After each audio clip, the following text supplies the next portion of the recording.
EU and US negotiators have started talks aimed at creating the world's largest free trade zone. The opening of negotiations come after weeks of transatlantic tensions over snooping by the US National Security Agency on its European allies. France wants its film and television industry to be protected and government subsidies of it to continue. The goal is to further reduce tariffs on goods and services, but also to harmonise other standards and procedures. An agreement to start the talks came at the G8 summit in Northern Ireland last month. Relations between Washington and the EU have hit a rocky patch with the recent allegations of US spying, so perhaps not the best time to start talks on a multi-billion euro free trade deal. A man who can answer this question is Professor Stuart Diamond. He teaches negotiation skills at Wharton Business School and is the author of the best-selling book Getting More. Professor Diamond joins us now from Philadelphia. Hello. Professor Diamond, welcome to Euronews. Thanks for joining us. Thank you. There's been so much bad blood between the US and the EU over these Edward Snowden leaks. Surely we should just follow the advice of some members of the European Parliament and just delay the talks altogether. That would make no sense. The Snowden controversy has nothing to do with trade talks. It would be a distraction from one's goal to get involved with Snowden as affecting the trade talks. The goal of the trade talks is to generate hundreds of billions of dollars in new revenues for the United States and the European Union. And so it would be ineffective not to do that and to delay the talks because of some other matter which again has nothing to do with the trade talks. But hasn't there been a breakdown of trust? They do have a point, perhaps. Well, let's see. The U.S. and China trade, U.S. and Soviet Union traded, OPEC traded with the oil importers.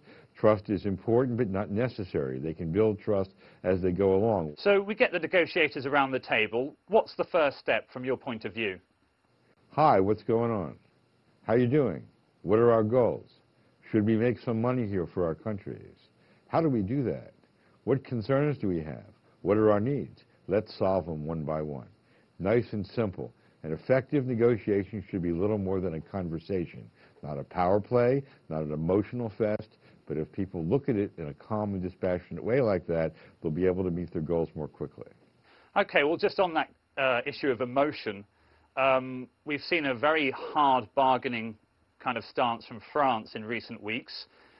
Paris insisted that its audiovisual sector was excluded even before these negotiations kicked off.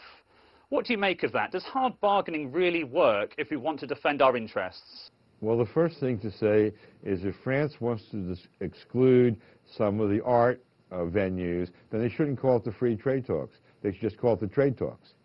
Because once you start excluding something, it's no longer free trade, right? That's number one.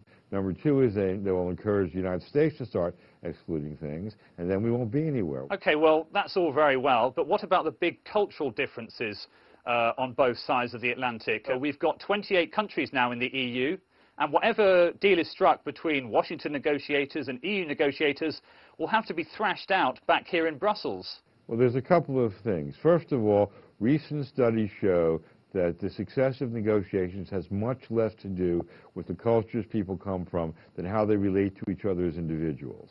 And so even though there are lots of different cultures, you're not negotiating with millions of people in the same room and a cultural average, you're negotiating with individuals. So the individuals need to make a personal connection.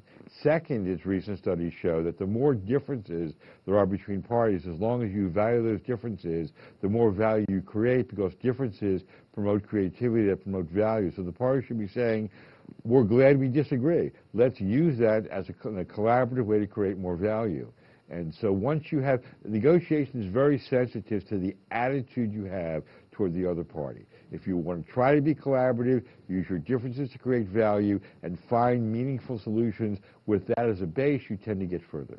Okay, well, Professor Stuart Diamond from Wharton Business School, thanks for joining us. A pleasure.